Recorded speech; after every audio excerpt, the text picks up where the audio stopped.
Many smaller businesses think that marketing doesn't work when in reality they were showing it to the wrong people. Hormozi is one of the most well-known and successful businessmen on the internet, and he's a master at lead generation. He famously built and exited his company Gym Launch for $46.2 million as an exit, and now he's building a successful portfolio company worth over $200 million. So he knows lead generation, and in this video I will show you exactly the best practices he has on lead generation and how you can use that inside your own business. If you're under $1 million in revenue, I can virtually guarantee that basically everyone on earth doesn't know you exist. And so the first 4 hours of every day should be dedicated to solving that problem and going from obscurity to being aware. And so we do that by doing the core 4 more, which is you have to do more outreach, cold or warm. You have to make more content, or you got to run ads. But the thing is you don't need to do all of them. You pick one, you go all in, and that's what you spend your first 4 hours every single day on. 100% agree. So especially at the beginning, I would even say that you shouldn't do anything else besides spreading the word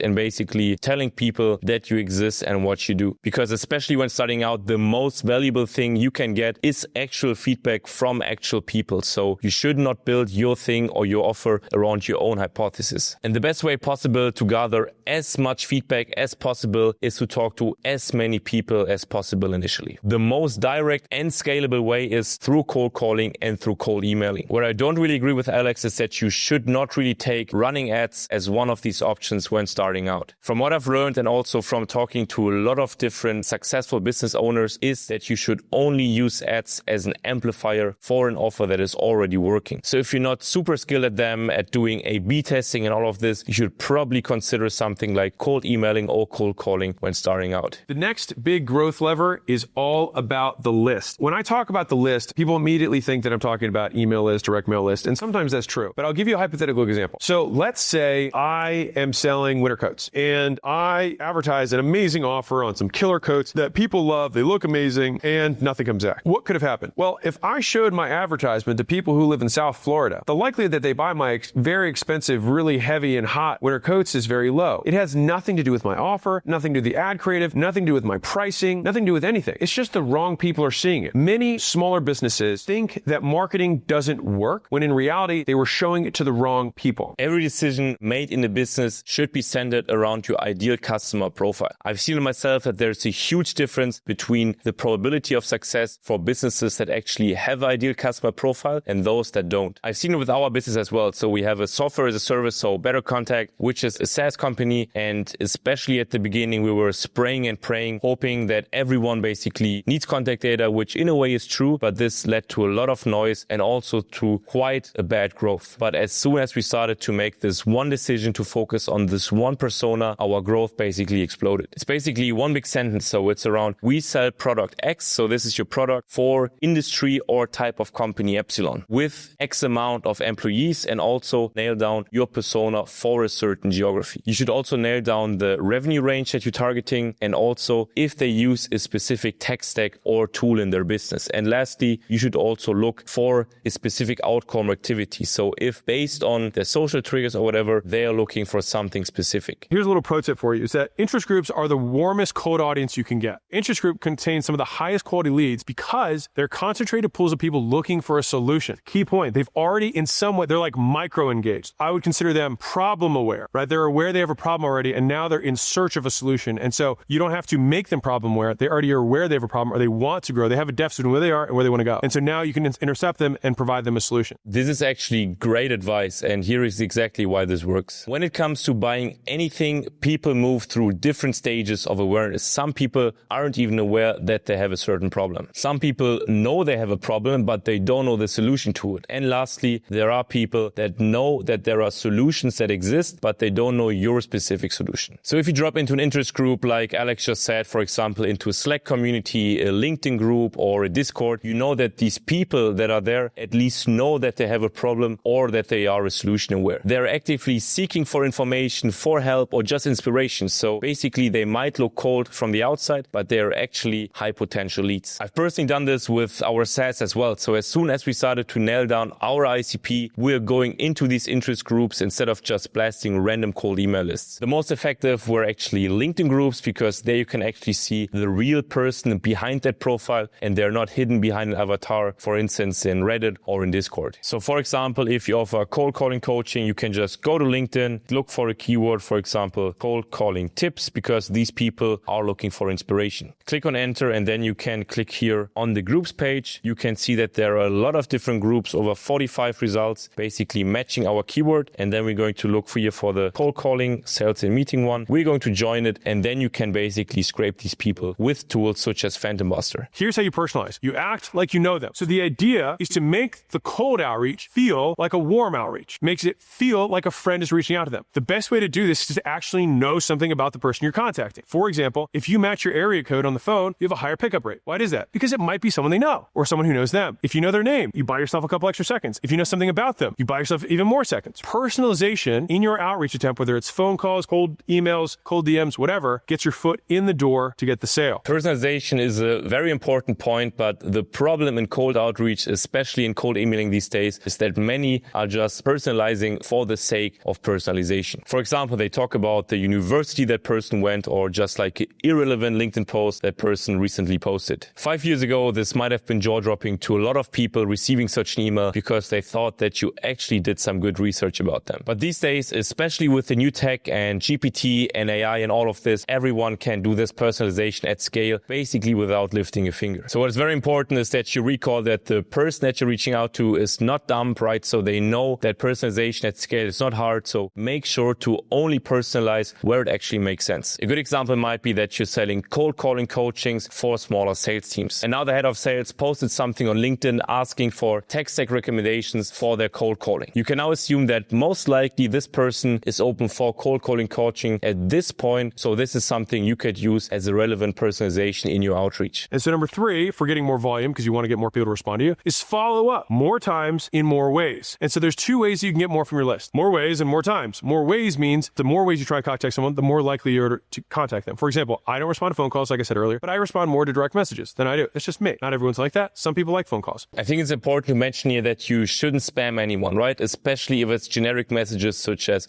do you have an update on this? A rule of thumb that has been working very well for me is that you shouldn't do more than 2 calls per lead. You shouldn't do more than 2 cold emails per lead, and no more than 2 LinkedIn DMs per lead. Because let's assume each of these channels, cold emailing, LinkedIn direct message, as well as cold calling, is giving you a 30% visibility, so a 30% chance of the person actually seeing or hearing about your offer. If you only use one channel, let's say LinkedIn direct messages, you only have a 30% visibility chance. But if you use all of them, you have a 60% visibility chance. So basically you have doubled it now. And I know how daunting things like cold calling can be, right? But if you actually send a follow-up with LinkedIn and also email before, it definitely is very worthwhile cold calling, especially if you have the mobile phone number from tools like Better Contact. And if you want to do cold outbound with a cheat code, hear me out. You need to focus on the so-called untouched leads, because these leads rarely get outreach to, and they are very hard to find. The thing is that these days, everyone uses the same tools. For example, Apollo, Zoom Info. So everyone is accessing the same lead pool. So we want to focus on these leads, the untouched leads, which are not in this lead pool, but are basically not covered by these major tools. And they're especially great because they are problem aware, meaning that they know they have a problem, but they don't know the solution for it, right? Because they don't get spammed daily by certain offers from a lot of companies. I personally like to use a tool such as Better Contact for that. It's a tool which aggregates every relevant email and mobile phone finder on the market, and people is using tools like Apollo and Zoom Info, and they can't reach out to these leads. And so a lead magnet, and this is what I'll be really clear about, and people mess this up. A lead magnet is a complete solution to a narrow problem, given away at a significant discount or free to attract ideal customers. That's what a lead magnet is. Especially with cold outreach, I'm personally a very big fan of lead magnets. A sequence that has been working very well for me is having this 2-touch email sequence, but if this person is not responding, basically adding a follow-up with the lead magnet. And especially if the lead magnet is actionable, meaning that this person can use it right now, for example, a checklist or a walkthrough or a guide, the people will most likely appreciate it. And as you're giving them value without asking for anything and doing that up front, most people are also going to respond to this, right? Because if it's a good lead magnet, they actually got value out of it, and now they want to see how you can implement it for them. I'm personally using a tool called Beacon for that. You can use that completely for free, and which is quite cool. You can also see the activity of the people that clicked on it, so how long they've been on a certain page. There's 3 types of lead magnets. So I looked at all of our businesses, all of our portfolio companies, my past companies, the different offers we did. So I did like a big meta review. I was like, okay, what are all the different types of lead magnets? And they basically fall into these 3 buckets. What is especially effective based on all of these lead magnets, I've also tried all of them, is the free trial. Because this does not only allow your prospects to get value for free, but also to actually get familiar with your offer and the outcome. So it allows them to get a feel for what you are doing. There are a lot of different ways you can set this up. So let's say you're a lead gen agency and you offer that person, or rather that prospect, 5 leads for free as part of the free trial. Or if you have a software, you can offer a 14-day free trial. Or if you have a credit system inside your software, you can also use X amount of credits for free. What I've learned is quite counterproductive is thinking that you're giving away too much. You should always make sure to give as much value as possible. It should even hurt a little bit because your prospect should experience as much value for free as possible. Because as soon as you start giving out something mediocre or something rather which is not good or not really value delivering, people will think that your paid offer is also not good. So always make sure that the lead magnet you're delivering is actually excellent and always surpasses expectations. So you got some pretty good advice right now, but if you do not apply it straight away, you basically just wasted your time. So click here to check out the next video where we'll be walking you step by step through a full lead generation machine that is going to set appointments for you while you're asleep. So see you over there if you're ready to put all of this knowledge now into practice and grow your business.